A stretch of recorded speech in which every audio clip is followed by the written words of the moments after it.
முதலாக தயாரிப்பாளர் மாணிக்கம் அவர்களுக்கு இந்த நேரத்தில் நாம் நன்றி சொல்ல வேண்டும்.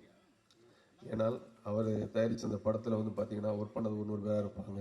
படம் ரிலீஸ் அப்போ பார்த்தீங்கன்னா ஒர்க் பண்ணக்கூடிய போஸ்ட் ப்ரொடக்ஷனாக இருக்கட்டும், வினைகள், போஸ்டர்ஸ், பிரிண்டிங் மற்றும் மீடியா எல்லாம் பார்த்தீங்கன்னா ஒரு 300-400 பேர் தேட்டர் வரைக்கும் இருக்கக்கூடியதுக்கு முதலாக விதைத்தவர் மாணிக்கம் அவர்கள். அவர்களுக்கு இந்த மேடையில் நான் நன்றி தெரிவித்துக் கொள்கிறேன்.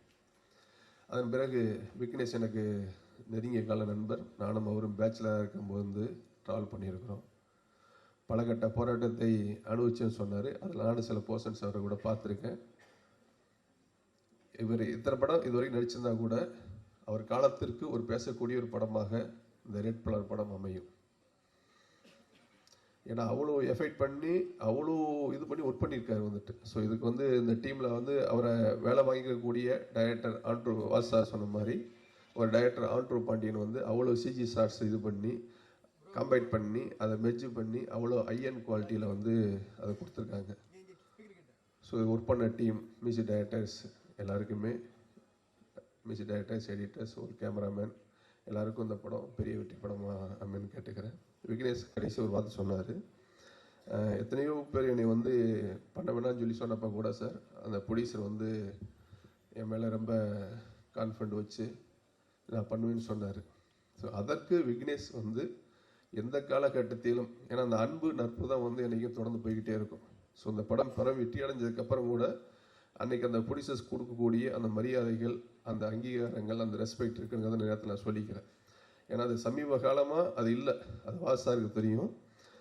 பிஃபோர் 2000க்கு முன்னாடி ஒரு டைரக்டரோட ப்ரொடியூசர் டைரக்டர்னு சொல்லுவாங்க. Was sir, Ravikumar sir, Vikraman sir, இவங்கெல்லாம் வந்து ப்ரொடியூசர் டைரக்டர்ம்பாங்க. நான் ஷூட்டிங் முடிச்சதுக்கப்புறம் நைட்டு வந்து விக்ரமன் சார்லாம் என்ன எக்ஸ்பென்ஸ் ஆகிருக்குது பா, சௌத்ரி சார் கேட்பாருப்பா, சொல்லணும்ப்பா அப்படின்னு இருந்தாங்க. அந்த காலகட்டங்கள்லாம் மாறி போயிடுச்சு. இப்போல்லாம் எதுவுமே அந்த எத்திக்ஸ், மனிதாபிமானங்கள் எல்லாம் குறைஞ்சிக்கிட்டே போகுது. இப்போ எங்கள் முன்னாள் தயாரிப்பாளர் சங்க தலைவர், தற்போது நடிகர் சங்க செயலாளர், அவருக்கு இந்த நேரத்தில் ஒரு அன்பான வேண்டுகோள் வைக்கிறேன். ஏன்னா இருக்கக்கூடிய ரொம்ப பியூ ப்ரொடியூசர்ஸ் தான் வந்து இப்போ வந்து ஆல்மோஸ்ட் ஒரு 10 வருஷமாக சர்வைவல் இருந்துக்கிட்டு இருக்கிறாங்க. அவங்க கூட இந்த நேரத்தில் இன்றைக்கி சர்வைவல் பண்ண முடியலை. ஏன்னா இண்டஸ்ட்ரி வந்து ஆஃப்டர் ஹிந்தி, ஓடிடி, சேட்டலைட்டுக்கு வந்து ஃபாஸ்ட் 2 இயர்ஸாக ரொம்ப ஸ்டக் ஆனதுனால எல்லோரும் எப்படி படம் பண்ண போகிறது, என்ன பண்ண போகிறது தெரியலை. ஏன்னா முன்னாடி என்னென்னா 10 கோடிக்கு எடுத்த படம் வந்து 25 கோடிக்கு எடுத்துகிறோம் இன்றைக்கி வந்துட்டு. ஸோ 20 கோடிக்கு எடுத்த படங்கள் 50 கோடின்னு ஆகி போச்சு.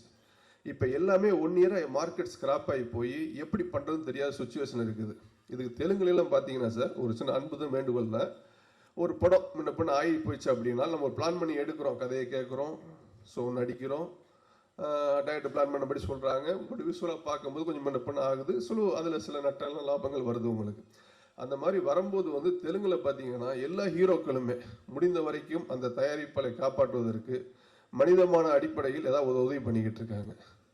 ஸோ இங்கே வந்து அது இல்லை சார். ஏன்னா இருக்கக்கூடிய தயாரிப்பாளரை காப்பாற்றக்கூடிய பொறுப்பு திரையுலகில் இருக்கக்கூடிய நடிகர் சங்க செயலாளர் இருக்கக்கூடிய உங்களுக்கு இருக்குது. ஏன்னா அப்போ தான் அடுத்தடுத்து எல்லாருமே சர்வைவல் பண்ண முடியும். ஏன்னா ஒரு படத்தை எடுக்கிறதுக்கு முன்னாடி ஒரு சட்டம் இருந்தால் போட்டு பார்த்து போய் வாங்குகிறோம், ஒரு கார் இருந்தால் ஓட்டி பார்த்து வாங்குகிறோம், இது பண்ணி வாங்குகிறோம். ஸோ படம் நம்ம எடுக்கும்போது வந்து அதை சொல்லக்கூடிய கதைகளை வச்சு இதை வச்சு தான் நம்ம வந்து படம் எடுக்கிறோம். அது சில சமயம் முன்ன ஆகும்போது அந்த இண்டஸ்ட்ரியை காப்பாற்றுறதுக்காக நீங்கள் சில உதவிகள் பண்ண. ஏன் சொல்கிறேன்னா சார், பெரிய வெற்றி கொடுத்த ஒரு தயாரிப்பாளர் நான் கண்ணார் பார்த்ததுனால சொல்கிறேன். மன்மதனுங்கிற படம் பெரிய ஹிட்டு, திருடா திருடிங்கிற படம் பெரிய ஹிட்டு. ஸோ அந்த தயாரிப்பாளர் வந்து சமீபத்தில் ஒரு ஹார்ட் அட்டாக்ல இறந்து போயிட்டார். இன்னைக்கு அந்த தயாரிப்பாளரோட ஃபேமிலி ரொம்ப கஷ்டப்படுது, எஜுகேஷன் செலவுலேருந்து எல்லாமே கஷ்டப்படுது. ஸோ அந்த மாதிரி இருக்கும்போது அந்த எடுத்த தயாரிப்பாளர்களுக்கு முடிந்தவரை ஒரு அன்பாக உதவுங்க, அது நல்லாயிருக்கும். ஏன்னா விக்னேஷ்லாம் வந்து பார்த்தீங்கன்னா ஒரு ஹோட்டல் வச்சுக்கிட்டு கோவிட் டைம்லையும் சரி இப்பவும் சரி நிறைய பேருக்கு வந்து அந்த ஹோட்டலில் இருக்கக்கூடிய அசிஸ்டன்ட் டைரக்டர்ஸ்களுக்கு, அவரோட பழகின டைரக்டர்ஸ்களுக்கு எல்லாருக்குமே ஒரு நட்புக்கின் அடிப்படையில் வந்து உதவிகள் பண்ணிக்கிட்டு இருக்காரு. ஏன்னா என்றைக்கும் ஒரு உதவி செய்யக்கூடியவர் வந்து வாழ்க்கையில் தோற்றதாக கிடையாது.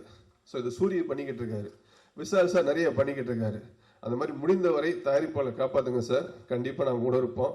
நீங்கள் சொன்ன மாதிரி இந்த ரிலீஸ் ரெகுலேஷன், இண்டஸ்ட்ரிக்கு என்னென்ன பண்ணணுமோ எல்லாம் கூட ஒன்றாக்காது பண்ணுவோம் சார். ஏன்னா இது வந்து என்டையர் ஃபேமிலி சம்மந்தப்பட்ட பிரச்சனை, தனிப்பட்ட தயாரிப்பாளர் சங்கம் மட்டும் பண்ண முடியாது.